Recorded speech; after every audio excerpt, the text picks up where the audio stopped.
Dulu, Indonesia adalah negara pengekspor minyak dan member dari OPEC, negara-negara pengekspor minyak. Namun, ketika produksi menurun terus dan kebutuhan meningkat, maka di tahun 2005 Indonesia keluar dari OPEC karena Indonesia mulai mengimpor minyak. Kebutuhan saat ini adalah 1,5 juta barel per hari dengan produksi sendiri 800.000 barel per hari. Ini membuat Indonesia sampai akhir zaman akan menjadi negara pengimpor minyak. Dari BBM tersebut, berapa sih yang untuk konsumtif dan berapa sih yang untuk produktif? Ternyata yang konsumtif 60% lebih itu untuk kendaraan roda 2. Lalu untuk yang produktif kemana aja? Salah satunya yaitu untuk power plant atau pembangkit listrik tenaga gasolin atau solar atau juga LNG. Bagaimana kita ke depan mengurangi impor tersebut sementara BBM kebutuhannya meningkat? Pengalaman pribadi saya mungkin bisa jadi solusi. Saya memiliki perusahaan teknologi bernama Laxel Teknologi. Perusahaan kami tersebut berhasil menghilangkan flare gas di Singapura.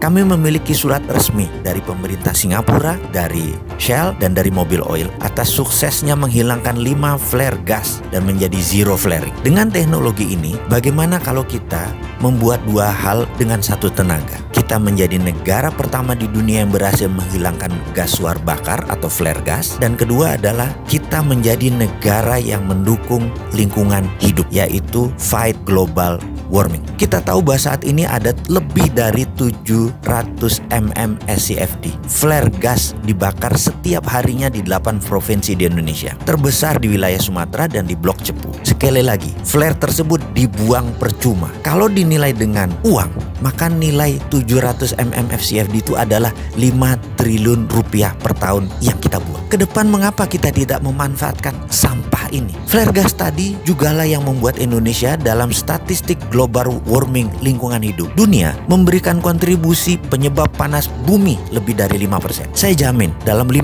tahun kalau diberi izin sebagai agregator flare gas tersebut, Indonesia akan menjadi negara pertama di dunia sebagai zero flaring country. Hasil dari flare gas tersebut berupa LNG. Di beberapa daerah terpencil sekalipun, izinkan kami jadi pasukan oranye yang akan membersihkan sampah flare gas itu semua. LNG-nya bisa masuk PLN.